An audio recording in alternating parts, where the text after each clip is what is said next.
Alors, donc, à qui obéissons-nous? Voici la question qui se pose. Quand tu es faible devant une femme, tu obéis à qui? Quand une proposition comme ça d'impudicité se présente devant toi, quand une proposition de fornication se présente à toi, qu'est-ce que tu fais? En acceptant, tu obéis au diable, mon frère, ma soeur. Tu obéis au diable. Et c'est pour cela que nous devons fuir l'impudicité. Nous devons fuir la fornication. Parce que l'objectif de tout ça, c'est de nous détourner des grâces de Dieu. L'objectif de tout ça, c'est de nous détourner des promesses de Dieu. On obéit à qui? En le faisant, c'est à qui nous obéissons? C'est la question qui se pose. En es-tu sûr que quand tu es faible, devant les bouteilles de liqueur, et que tu es toujours de liqueur en liqueur, tu obéis à Dieu? Es-tu sûr que le désir de Dieu, c'est que tu sois plongé dans les liqueurs? Es-tu sûr avec moi que l'objectif du Seigneur, c'est que tu sois plongé dans la fornication et d'être fier là-dedans, d'être endurci là-dedans? Es-tu sûr que le Seigneur est d'accord avec ça? Es-tu sûr qu'en le faisant, tu obéis au Seigneur? Non, mon frère, tu n'obéis pas au Seigneur, tu obéis au diable. Tu es en train d'obéir au diable. Tu es en train d'obéir au diable. Alors, sachez que la première séduction, qui est la séduction charnelle, c'est simplement la séduction de la chair, c'est-à-dire que les envies. Qu'est-ce que le corps nous demande?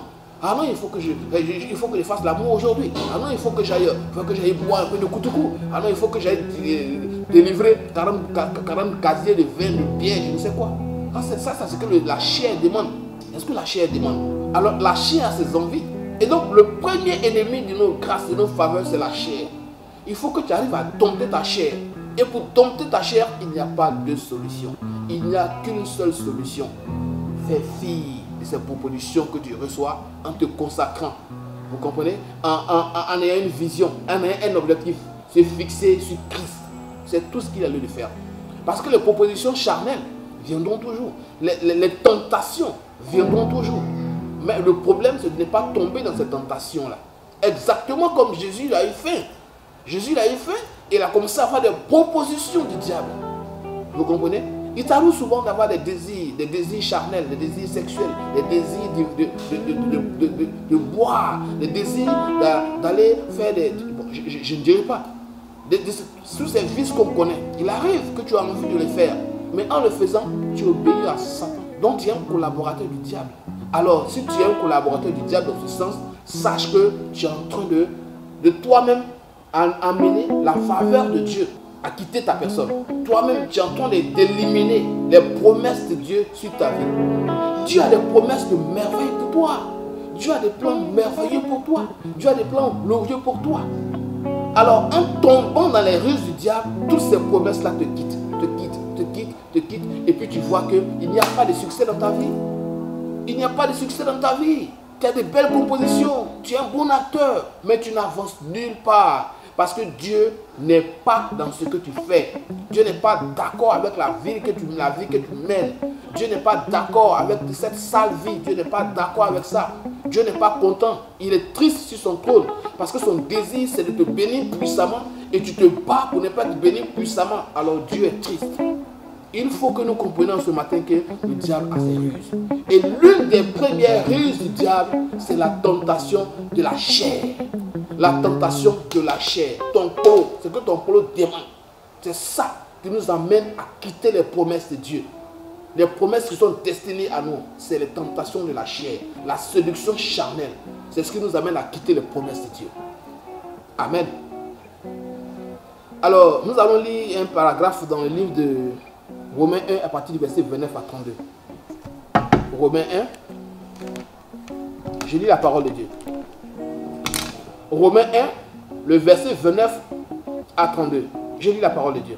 Étant rempli de toute espèce d'injustice, voici les œuvres de la chair, toute espèce d'injustice, de méchanceté, de cupidité, de malice, de plein d'envie, envie de meurtre, de querelle, de ruse, de malignité, rapporteur, médisant, impie, arrogant, hautain, fanfaron, ingénieux au mal, rebelles à leurs parents, dépourvus d'intelligence, de loyauté, d'affection naturelle, de miséricorde, et bien qu'ils connaissent le jugement de Dieu.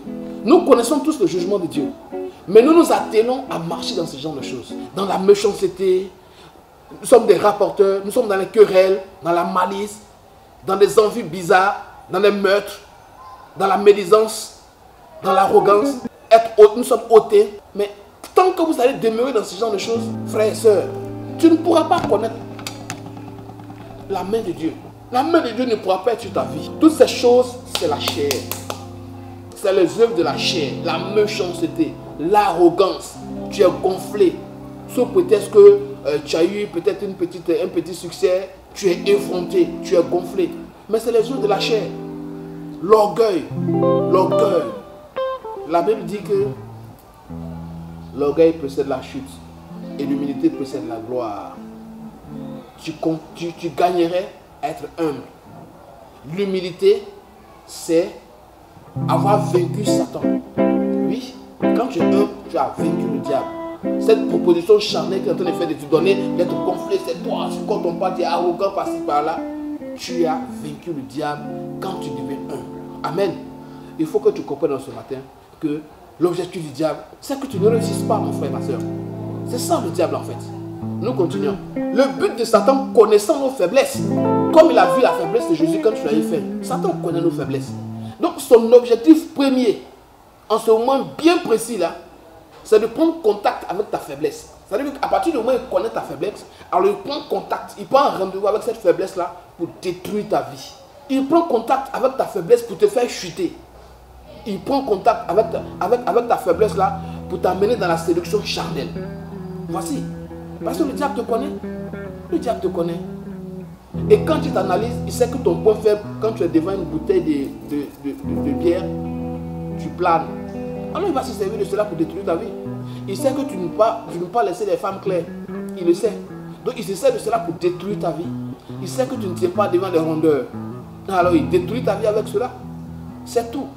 Et c'est ce point de contact là que le diable cherche. Quand il analyse, quand le diable cherche, et puis il voit que celle-là ou celui-là est faible là, c'est là que le diable frappe. Bien aimé, il va falloir que tu comprennes ce matin que l'objectif du diable n'a pas un programme de bonheur pour toi. La première séduction que j'appelais la séduction charnelle. Nous allons lire maintenant le verset 5 au verset 8 du chapitre de Luc 4. Je lis la parole de Dieu. Luc 4, à partir du verset 5 à 8. Le diable l'ayant élevé, lui montra en un instant tous les royaumes de la terre et lui dit: je te donnerai toute cette puissance et la gloire de ces royaumes, car elle m'a été donnée et je la donne à qui je veux. Si donc tu te prosternes devant moi, elle sera toute à toi. Jésus lui répondit: il est écrit, tu adoreras le Seigneur ton Dieu et tu le serviras lui seul. Amen. Alors voici ce que le diable va faire encore comme proposition à Jésus.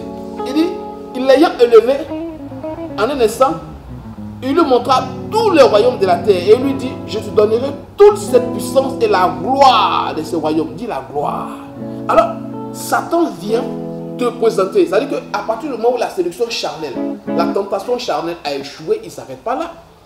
Il va maintenant aller te présenter la gloire de ce monde. Les choses vaines de ce monde. Jésus va se trouver entre les bras du diable. Il va lui présenter cette fois-ci les choses de ce monde. Vous comprenez? La gloire de ce monde, c'est que tout le monde recherche. On recherche quoi? Être star, bling bling, être riche, qu'on t'acclame ci et là. Quand tu passes, c'est toi. C'est ce que le monde, c'est ce que l'homme recherche, c'est ce que les hommes recherchent. Il a dit à Jésus, il lui a présenté toute cette gloire. Il dit: si tu te prosternes, je vais te donner toute cette gloire. Tous ces royaumes, je vais te les donner. Tout le monde a recherché de ça. La course à la présidence. Président, être gouverneur, être dirigeant d'un pays. Tout le monde est à la recherche de cette gloire. Alors Satan te propose, c'est la séduction du monde, la séduction mondaine. Satan se fait cette proposition simplement parce que son désir c'est que tu tombes là-dedans. Aujourd'hui, nous les gens de showbiz, nous qui sommes dans ce milieu artistique, de la musique, du management, de la production, du cinéma, nous courons tous vers le succès, on court tous vers la gloire, on veut se faire voir, on veut que tout le monde nous voit, on veut que tout le monde sache que nous sommes là, on veut que tout le monde court après nous, les autographes par-ci, par-là, on cherche à devenir célèbre, on cherche la gloire vaine de ce monde.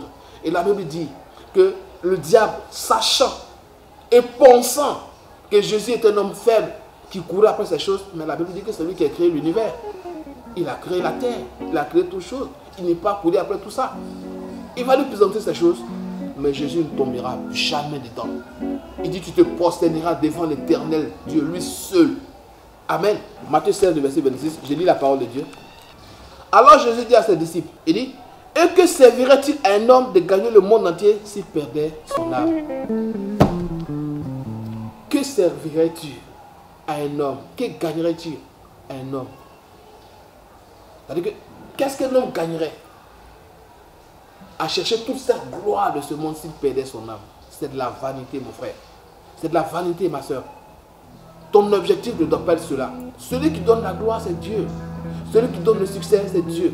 Celui qui donne l'or, l'argent, celui qui donne d'être star, c'est Dieu. Autant t'attacher à ce Dieu, autant d'être avec lui que d'aller chercher ces choses-là ailleurs. Tu comprends? Il dit, que servirait-il à un homme de gagner le monde? Tu cherches à gagner le monde. Tu cours derrière la célébrité. Et si tu perdais ton âme, tu irais dans les temps de feu. C'est dans le temps de feu que tu irais. Donc, l'envie de gouverner, de dominer, être acclamé, être riche, le désir de pouvoir, tu cherches le pouvoir. C'est toi qui vas le pouvoir. C'est toi, tu veux qu'on parle de toi. C'est toi le meilleur DJ. C'est toi le plus grand DJ. C'est toi qui fais partie de ça. Donc, tu vas voir les féticheurs, tu vas voir les marabouts, tu vas voir les mystiques, tu vas voir les charlatans. Tu vas, mais il y a d'autres même qui vont voir des mystiques juste pour pouvoir empoisonner leurs collègues. Juste parce que l'autre est trop fort, il faut faire des médicaments pour ne pas qu'il avance. On va faire des médicaments et ça s'empoisonne.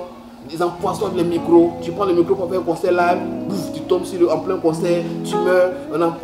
Ils se tuent entre artistes, entre acteurs. C'est une guerre farouche. Qu'est-ce que nous recherchons? Est-ce que Dieu est dans toutes ces choses? Est-ce que Dieu est dans toutes ces choses? Dieu n'est pas dans ces choses. Dieu n'est pas dans ces choses. Ça, c'est la gloire du monde. C'est la gloire du diable. C'est la facette que le diable nous présente. Parce qu'il sait que la première tentation charnelle a échoué. Alors il t'amène là, ouvre les yeux et comprend que c'est Satan qui est venu te présenter ces choses. Satan l'a présenté à Jésus. Si Satan l'a présenté à Jésus, ce n'est pas toi qui serais épargné. Il va venir te présenter ces choses puisqu'il connaît tes faiblesses. Il sait que tu es à la recherche de ça. Tout ce que tu recherches, ça, tu vas être star. Tu vas être star parce que ton objectif, c'est d'avoir toutes les filles de ton quartier. Quand tu passes, il faut qu'on dise, ah, le voici qui passe, c'est lui qui passe. C'est ça. Le diable sait que c'est ce que tu veux. Il va te le présenter. Il va te présenter toute cette gloire du monde que tu recherches tant. Il va te présenter. Quand tu tombes là-dedans, ta vie prend un coup. Et quand ta vie prend un coup, toutes les promesses que le Seigneur a destinées pour toi, tu les perds. Promesse par promesse, tu les perds. Tu vieillis. Tu vieillis. Et rien de bon n'arrive dans ta vie. C'est un piège du diable. Et c'est ce que j'appelle la séduction mondaine. La séduction mondaine est la séduction que Satan utilise pour pouvoir te faire présenter, te miroiter, présenter les choses pacotilles de ce monde. Ce semblant d'or. C'est ce que Satan te propose. Parce que son objectif, c'est que tu ne puisses pas entrer dans les promesses de Dieu. C'est que tu ne puisses pas entrer dans les grâces de Dieu. Et il faut que tu le comprennes ce matin. La Bible nous parle de 3 personnes. Abed-Nego, Shadrach et Meshach. Quand nous lisons le livre de Daniel 3, la Bible dit qu'ils sont arrivés dans une province qu'on appelle la province de Babylone. Et il y avait un roi de Nebuchadnezzar qui était. Et la Bible dit, quand on sonnait des trompettes et des instruments, tout le monde devait se prosterner. Alors Abed-Nego, Shadrach et Meshach sont arrivés à Babylone. Et ils ont refusé.